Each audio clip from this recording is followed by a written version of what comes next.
नमस्कार सांग मैंने कादम्बिनी आपणकर सांग और मोटिवेशनल स्पीकर आज पुणी थे गोटे नुआ भिडियो आपण सामना को आसी सांग मैंने आज भिडियो बहुत गुरुत्वपूर्ण हम कारण आज ये भिडियो गोटे सुंदर कहानी मध्यम बुझार प्रयास करवा आम जीवन में प्रत्येक समस्यार गोटे ही समाधान रास्ता आई समाधान रास्ता कौन आज आम ये भिडियो जाना ताहले भिडियोटी को शेष पर्यंत देखु एवं जीवन में प्रत्येक छोट बड़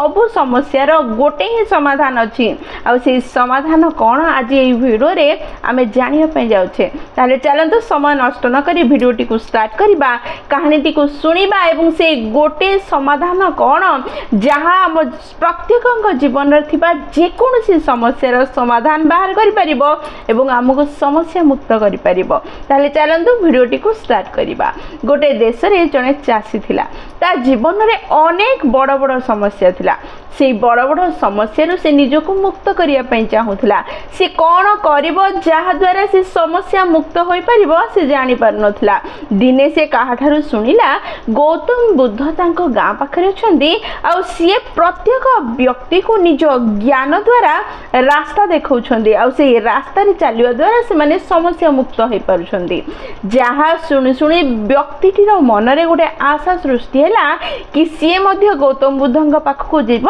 एवं निज जीवन जो गुरुत्वपूर्ण समस्या गुड़िक अच्छी गोटे नुह अनेक अच्छी से सबु समस्या से गौतम बुद्ध को कहब एवं समस्या मुक्त होबार समाधान पाइब एवं जीवन अति संतुष्ट रही पारिब सी सकाळ उठिला एवं गौतम बुद्ध पाखरे पहुँचला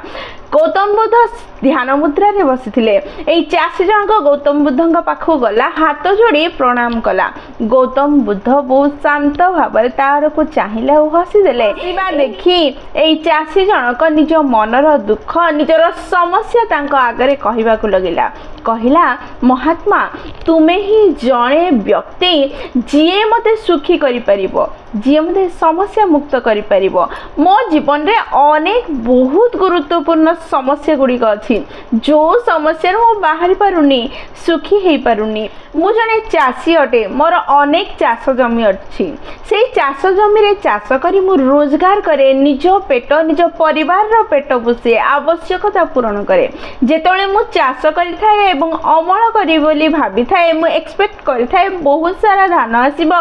बहुत सारा फसल आसीबो मु बहुत खुशी रे रहिबे ए वर्ष ठीक सेही समय रे अधिका खरा हो जाए जहाँ फल मोर धान फसल बा मो फसल सब प्रभावित हुए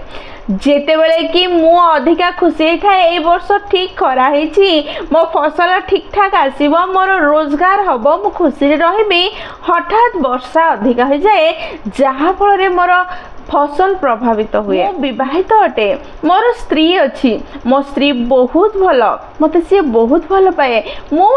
बहुत भल पाए किंतु बेले बेले सी बहुत रागी जाए मते बहुत गाली दिए मते बहुत धिक्कार करे मते निंदा दिए मोर अपमान करे मोर गोटे पुओ भी अच्छी सी बहुत भल अटे शांत अटे किंतु बेले बेले सी मो कथा माने नहीं मते एवॉइड करबा को लागे मो स्त्री मो पुआ आगरे मते गाली दिए मते बाध्य करे कोनोस गोटे कार्य करिया पई जहा फल रे मते बहुत अपमानित फील हुए मते अनुभव हुए कि मु बहुत दुख पाउची मते बहुत कष्ट होची किछि एमिति समाधान रो रास्ता दियंतु जहा फल रे मो स्त्री मो पिला माने बुझी परिबे मु तांको पई केते परिश्रम करूची केते कार्य करूची एई सब कथा बुद्धदेव शांत होई सुनुथांती तापरे पुणी कहि चलिला चासी जनक कि मोर आख पड़िशा ओडिशा लोक मानक द्वारा मध्य मु बहुत कष्ट पाए से माने सबु बेले मो विषय किछि ना किछि गपंती मो पछरे मो निंदा करंती पूरा दुनिया को मिछ कथा सब प्रचार करंती मोर सबु कथा को से माने धरंती एवं ताको भूल दिगरे परिप्रकाश करी मोर निंदा करंती मो दोष खोजंती बस एतिकिरे कथा सरुनी किछि लोक एमिति अछंती जो माने मो ठारू किछि पैसा से माने ऋण रे नहीं आकु सुझिबार ना उठाऊना परिशेष मु किछि धनी व्यक्ति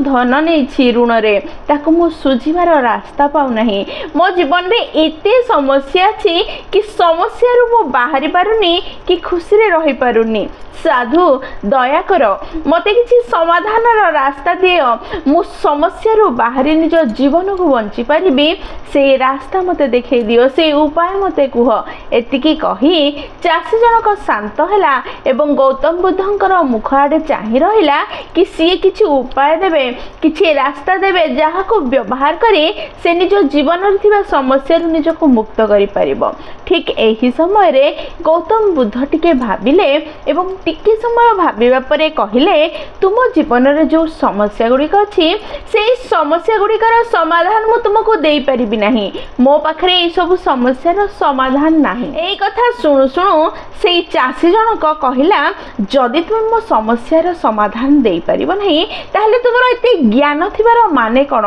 तुमे साधु हेबार माने कोन तुमे तपस्या करी निज शक्ति को जागृत करिबार माने कोन मोर शेष लक्ष्य तुमे थिलो मोर शेष आशा तुमे थिलो मो मन रे आशा थिला कि तुमे ही जणे जे मो समस्यार सब समाधान रो रास्ता देखै परिबो। जेतबे तुमे मते समस्यार समाधान देखै परिबि नाही कहूछ सेतबे तुमर एई सब ज्ञान ए सब तपस्यार माने ही कोन। एहा सुनी गौतम बुद्ध बहुत शांत भाव उत्तर दे कहिले तुमे टिके शांत हुओ बुझिबार प्रयास कर जीवन रे समस्या थिबा बहुत स्वाभाविक अटे केवल जे तुम जीवन रे समस्या अछि ताहा नुह प्रत्येक व्यक्तिर जीवन रे किछि ना किछि समस्या थाए किछि ना किछि नुह प्रत्येक व्यक्तिर जीवन रे 83 टे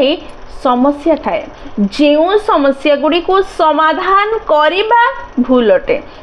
केही भी 83 समस्या को समाधान करि पारंती नहीं कारण जेतबेले तुमे गोटे समस्या को समाधान करिया पई निजर पूरा शक्ति को व्यवहार करिवो निजर पूरा कंसंट्रेशन को व्यवहार करी समाधान करिवो ता जगह रे आउ गोटे समस्या से छिड़ा हबो ताको समाधान कले द्वितीय समस्या आसीबो। एमिति किछि समस्या अछि जहा को समाधान करिवार क्षमता तुम भितरे नाही जेमिति कि रोग हो जिबा मृत्यु हो जिबा लोक मानकर चिंताधारा को परिवर्तन करिबा लोक मान कहूथिबा कथा को बंद करिबा सेथिपई तुमे निज जीवन रो 83 समस्या को केबे भी समाधान करि परिबो नाही। जदि तुमे चाहुछ ताहाले निज जीवन रो 84 नंबर रो समस्या को समाधान करि परिबो। जदि थरे तुमे 84 नंबर समस्या को समाधान करि नबो ताहाले आगरु थिबा 83 समस्या ऑटोमेटिकली सॉल्व हो जिवो। एई कथा सुनु सुनु बहुत ही उत्साहर सह चासी जनक कहला ताहले आपण मो जीवन रो 84 नंबर समस्या को समाधान कर दियो ताहले मोर 83 समस्या समाधान हो जिवो आ मो जीवन रे सुखी हो परिबी समस्या मुक्त हो परिबी। एई कथा सुनी गौतम बुद्ध कहले 84 नंबर समस्या को समाधान करबा को हेले सर्वप्रथमे जानिबा को पड़िबो कि तुम जीवन रे 84 नंबर समस्या कौन। यह शुणी चाषी जनक आश्चर्य हैला आ प्रश्न कला बाबा ताहले मो जीवन रो 84 नंबर समस्याटा कौन। शुणी गौतम बुद्ध कहिले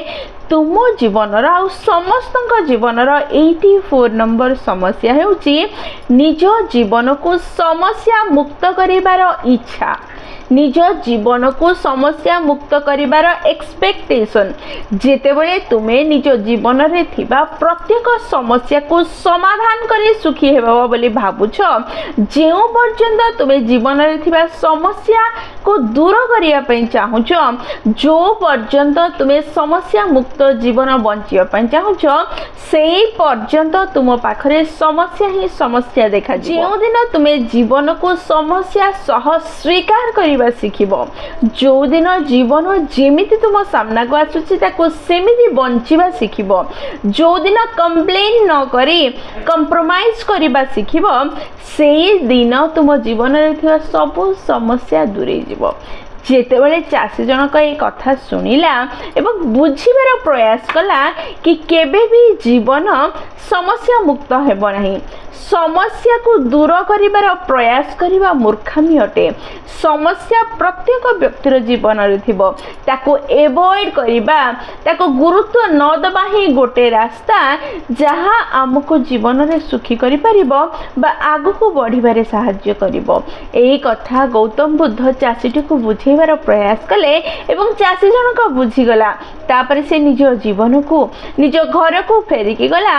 ଏବଂ ନିଜ ଜୀବନରେ ଯାହା ଯେମିତି ଯୋଉଠି ଅଛି ତାକୁ ସ୍ୱୀକାର କଲା ଏବଂ ଆଗକୁ ବଢ଼ିବାର ପ୍ରୟାସ କଲା। ଧୀରେ ଧୀରେ ସେ ଅନୁଭବ କରିପାରିଲା ପ୍ରକୃତରେ ଜୀବନରେ ଥିବା ସମସ୍ୟା ଗୁଡ଼ିକ କିପରି କମ୍ ଲାଗିବାକୁ ଲାଗିଲା, ହାଲକା ଲାଗିବାକୁ ଲାଗିଲା, କିଛି ଗୁରୁତ୍ୱ ନଥିଲା ଭଳି ଅନୁଭବ ହେବାକୁ ଲାଗିଲା। ସେ ଜୀବନକୁ ଉପଭୋଗ ଅନୁଭବ କଲା, ଆନନ୍ଦରେ ରହିପାରିଲା, ସୁଖୀ ହେଇପାରିଲା। ସାଙ୍ଗମାନେ ଆମେ ଯଦି ଆମ ଜୀବନକୁ ଟିକେ ଭଲ ଭାବେ ଦେଖିବା ସେତେବେଳେ ଆମେ ଅନୁଭବ କରିପାରିବା ଆମେ ସମସ୍ତେ ମଧ୍ୟ ଆମ ଜୀବନର 83 ପ୍ରୋବ୍ଲେମ୍ସକୁ ନେଇକି ଗତି କରୁଛେ, 83 ପ୍ରୋବ୍ଲେମ୍ସକୁ ନେଇକି ଜୀବନ ଯାପନ କରୁଛେ। ଆଉ ପ୍ରତି ମୁହୂର୍ତ୍ତରେ କିଛି ନା କିଛି ସମସ୍ୟା ଅଛି, ଯେମିତିକି ନିଜ ଶରୀର ପାଇଁ ଚିନ୍ତା, ନିଜ ପରିବାର ପାଇଁ, ନିଜ ବିଜନେସ୍ ପାଇଁ, ନିଜ କ୍ୟାରିୟର ପାଇଁ, ନିଜ ରିଲେସନସିପ୍ ପାଇଁ କିଛି ନା କିଛି ସମସ୍ୟା ରହିଅଛି,